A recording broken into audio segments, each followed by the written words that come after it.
When I first wake up in the morning, I don't want to do things that are hard. I don't want to do things that are complicated the minute I roll out of bed. I want to start my day feeling relaxed, calm, peaceful, and then maybe focused and energized and motivated.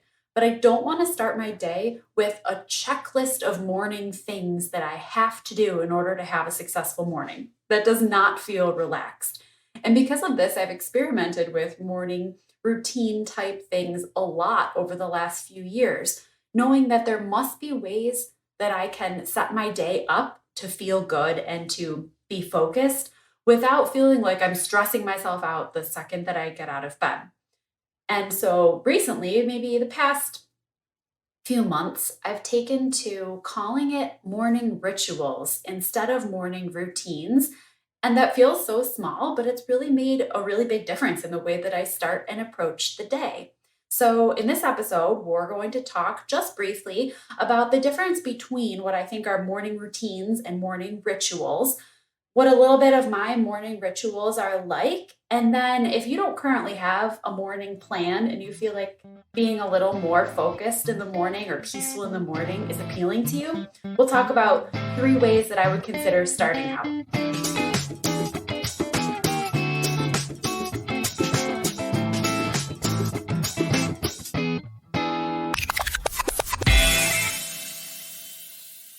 Hey there. Welcome to Be Well With Steph, the podcast, the show for women who know that personal wellness can be an actively pursued goal and who are ready to tackle building healthier daily habits with a little bit of good humor, a little bit of grace, and a lot of coffee. I'm Steph Genko, your holistic nutrition coach and your host, and I'm here to help empower you to create and maintain a healthy lifestyle you love, a lifestyle that gives you the strength, energy, and confidence to go after your wildest dreams.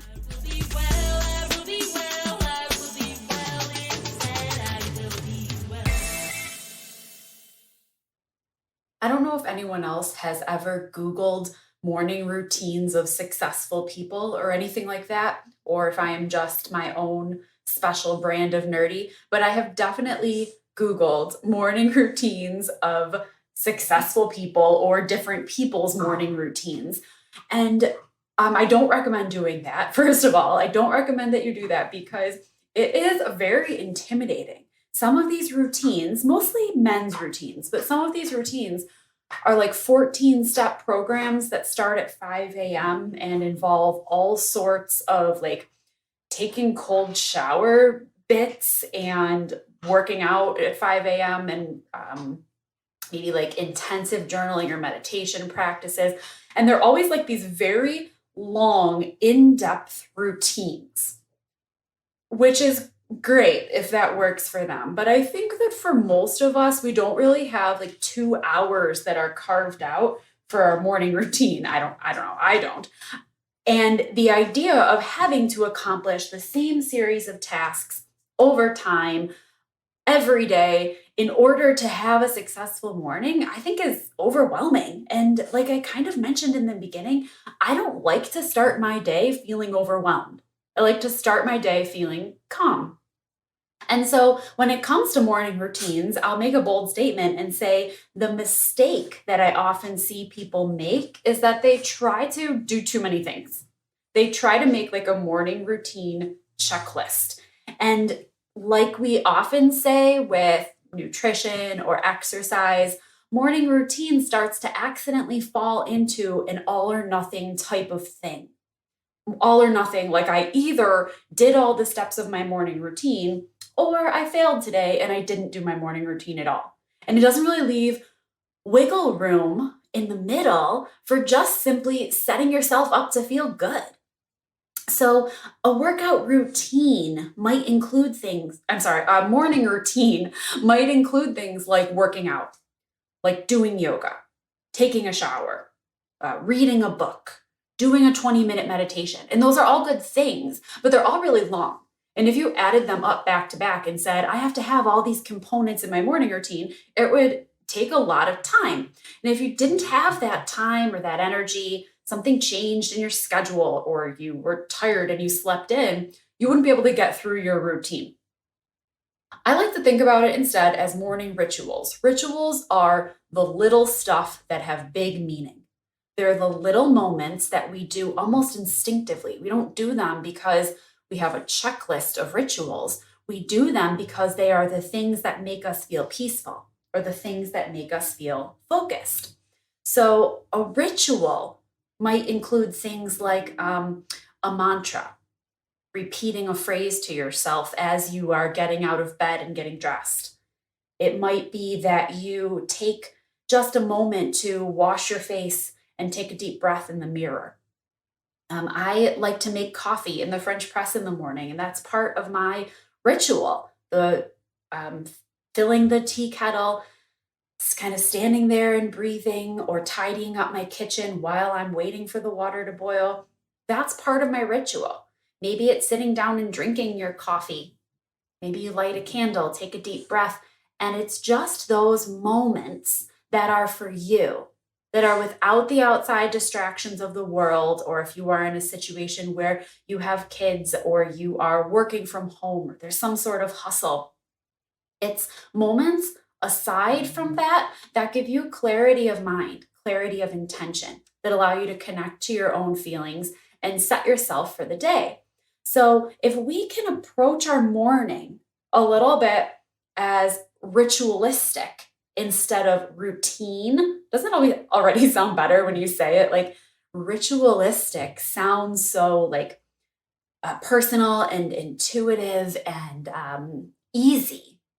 Whereas routine, I don't know, that word sounds boring, right? To be in the routine means it's just going to be the same day to day. You're in the routine. Let's start to shift the way we think about our morning time into ritual. If it is ritual, you don't need 2 hours to do it. You don't have to get up at 5 a.m. It just means whenever you do get up, you can embed little practices into your morning that give you your own sense of peace and self and focus. Then, when your rituals, you kind of move through your rituals, you can then go into some of those other more routine elements. I still like to include movement as part of my daily routine, but I no longer feel like I have to roll out of bed and do it in order to be successful. I can put that in somewhere else into the flow of my schedule or my day. Reading is something that is still very valuable to me. I value personal development and learning. But that doesn't mean that I have to read by 6:30 a.m. or I've failed at a routine. It just means that the rituals are done and then I can plug things that are priorities to me into my day wherever they make sense for that day. It doesn't have to be I do them in the first 2 hours or I've messed up. Okay? So we're going to start to think about starting with rituals and then allowing our rituals to prepare us for whatever routines and schedules we have coming later. I thought I might take a minute and walk you through what mine are like, walk you through kind of my morning rituals. It's the stuff that's the same. The other stuff changes, but the stuff that is very, very consistent for me is I wake up with my phone still in focus mode. If I'm having a hard time waking my brain up or I need something to make me feel more alert, I keep a book next to my bed. I might read a page or two of that. I also have access to podcasts and music and things like that on my phone, even though I can't get into social media yet. So it might be just putting on something to listen to wake up my brain, or something to read for a minute to wake up my brain. So I allow myself a few minutes to wake up and take some deep breaths. I'm not great at meditation. It is something I'm still practicing and working on, even though I'd like to be doing it more. It's not where I am yet, something I still have to practice. But I do try to take a few intentional breaths. Allow my spine to straighten, my shoulders to relax, my jaw to relax. Maybe I roll my shoulders or my neck a little bit. And that happens no matter what time I wake up. Those first moments are the same. As I'm getting up, I do find myself with a little bit of self-talk. I'm really big on self-talk and kind of giving myself thoughts for the day, giving myself thoughts at least for the morning of how I would like to frame my attitude for that day, because I do believe that it comes with our thoughts first. So I start, and it's okay if this feels weird or foreign to you, it can take some practice, but I start talking to myself when I get up. I start with phrases in my head like, you can do whatever you have to today. It's going to be okay. Super simple. But your day depends on you. The way you feel depends on you. I start to tell myself that right away. And so I'm getting up. I'll go in and, like use the bathroom, wash my face, that sort of thing, and put the water on for the coffee to boil. And then while the coffee water is boiling, kind of tidy up the kitchen a little bit if there's anything left from the night before, even though I try to do that, but it's not always perfect. So just kind of starting the day clean, and start taking little things and I bring them to my coffee table. It doesn't matter if I think I have 2 minutes to sit at the coffee table or 20 minutes to sit at the coffee table. That's still where I like to start my morning. That's part of my ritual. So I've kind of gotten up and I'm talking myself through the first few minutes, setting the way that I would like to feel for the day, getting the coffee, washing my face, and then I sit down at the coffee table with usually some sort of daily reflection book, maybe a journal if I feel like I'm interested or I have time, maybe my planner if I feel more like I have a lot of thoughts and I just need to get to organizing them. That's what makes me feel good. Maybe a book if I want to read for a couple minutes or have the time. Maybe nothing if I don't have the time or I don't have the energy. It might just be that I'm taking the coffee there. But either way, I'm getting myself there to a place where I can sit down for a second. I can take a sip of coffee and I can breathe without social media, without having to do anything necessarily, just giving myself a couple moments of calm. And it's in that time that I can assess how I'm feeling, what's going to be a priority for me today, either in routines, self care, in health, or just in work or day to day tasks. Give myself a minute to sort myself out before having to meet the demands of other people, other activities, and other tasks, whatever. So that's really the extent of the ritual part. The rest is routines, and it might be or activities, and it might be that my ritual lands myself in a place where I want to write, where I want to read, where I want to get on my yoga mat. Maybe my ritual ends after a few minutes and I'm clean and fresh. I've set my thoughts. I've got the coffee. And maybe that's that. Maybe then it's like me saying, all right, and now I need to work. That's what feels like a priority right now. It doesn't matter what comes after that. My ritual has gotten me to the point of knowing what is important for me next. It's mindfulness, it's self awareness. So, um, in the past, when I think about morning routines, I would think, like, okay, I have to do this gratitude practice, fill out this journal page, read these 2 pages, and stretch for 10 minutes. And it started to feel like a lot of pressure. And I just needed to let go of that. I think that there's enough in life that gives us pressure and gives us hustle. I don't need to do that to myself in the first few minutes of my day. I actually need to free myself from that a little bit. And it has been so freeing. And so I'd really encourage that if having a morning routine is something you've thought about, that you really streamline it to just a few things that are going to set your tone and energy for the day. Not that you have a list of things you have to do in the morning. If you are just starting out with wanting to include this morning time or some intentional morning time for yourself, start with maybe like 5 minutes. Start with whether it is setting your alarm 5 or 10 minutes earlier, or whether it is just whenever you get up, dedicating 5 minutes at a time. Doesn't have to be big or crazy. It's just a few minutes for you. So there really are like 3 parts I would think about if you want to start doing this, and you can always add on and expand. Like I don't really think about the stuff I do as my morning rituals anymore. I don't think, okay, now I have to do XYZ. It's just ingrained in what I do. It's habitual, it's ritual. The other stuff I might think about what comes next, but those first few minutes I don't think about anymore. So you might start with just 1 or 2 little pieces, and then you can always add components or let them unfold naturally for you. But if you are beginning and starting out with that, I'm going to set a few intentional minutes for myself first thing. I'd break it kind of into 3 little parts. The first thing would be breathing, allowing yourself deep, full breaths, being aware of your breath for a moment, or like I said, sitting up and giving a big exhale, letting your shoulders drop, taking a few slow, controlled breaths, and giving yourself a moment of center or a moment of pause. So I definitely would include, right? This is not big. This is not rocket science. It's not hard. It doesn't have to be hard to be effective. If there's one thing we know around here, right? It does not need to be complicated to be effective.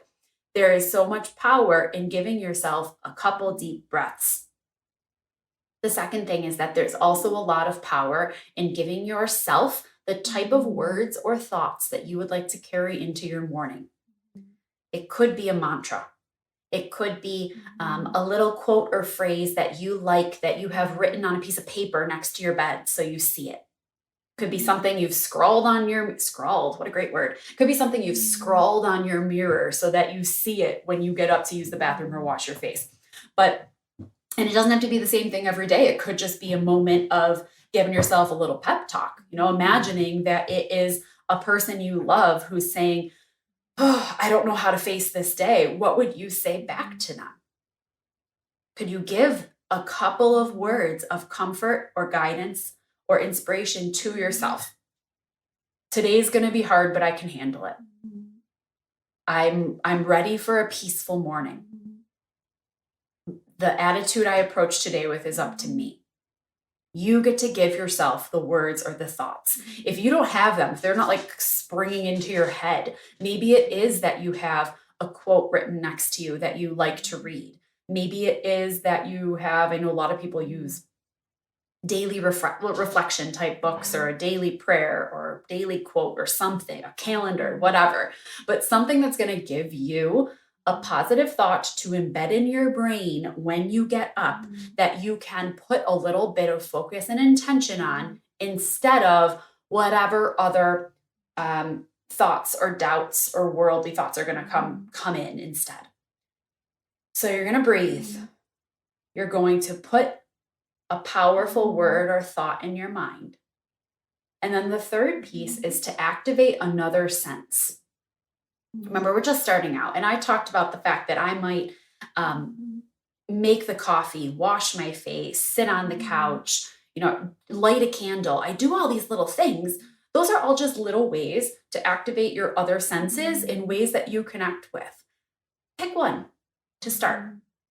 Maybe it's just washing your face. That's a sense of touch that you're resetting. Maybe it is lighting a candle that you can smell, or incense or essential oils in your diffuser or whatever you like. But maybe it is changing your sense of smell. Maybe it is opening a window where it's nice out and getting some fresh air, breathing in something new. It could be the coffee or tea or lemon water or whatever you like, but a taste that you connect with your morning that feels good to you. There are lots of ways you can do this. Maybe it is petting your pet for a minute. Maybe it's that you like to brush your teeth and you're going to taste and have a fresh mouth or something like that. I don't know. But I really think that when we shift into our day, we're shifting our senses. And if we can inspire our own senses in a way that feels good to us, then we are kind of taking one little piece of control over our day, of connection to our self-care, of awareness to what makes us feel good. So again, those 3 parts are just connecting to your breath, allowing that to fill you up, maybe fill you up with energy or give you a sense of calm. So some sort of breath, some sort of powerful word or thought that you're going to attach your intention to, and then activating another sense. Moments. This takes moments to do, right? But give yourself those moments. And then at that point, you can decide what feels good next or what you have time for or a need for next. But really, the magic is in giving yourself those moments first and making them so ritualistic that it's just what feels good. It's not a checklist. It's not a task item you have to do. Morning routine, check. It's you giving yourself awareness and giving yourself focus and giving yourself a little love. If you are a visual person, a visual learner, or if you've been listening to this while you are multitasking on something, I have something special for you. You can find it linked in the show notes. It's just a little quick resource for you about kind of what I've been talking about of morning rituals, some ideas for places to start. And those 3 steps about breathing and words and senses, and some ideas for getting started or walking yourself through creating these rituals. Just a free, quick little guide. So you can go to the link in the show notes and grab that. I hope that this helps you release some of the pressure of the crazy morning routine idea and gives you some ideas and ways to start your day with focus and intention and love.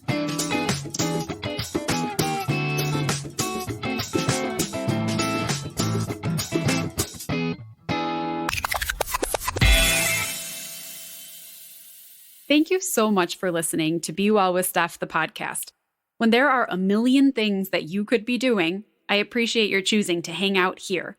And I am proud of you for continuing to work on your own wellness journey. I invite you to head over to bewellwithsteph.com for the details from this episode, my blog, upcoming events, and lots of other resources. If you enjoyed today's show, I'd love to hear from you. I'm Be Well With Steph everywhere you like to hang out on social media, so come on over and say hi. Until next time, my friends, be well.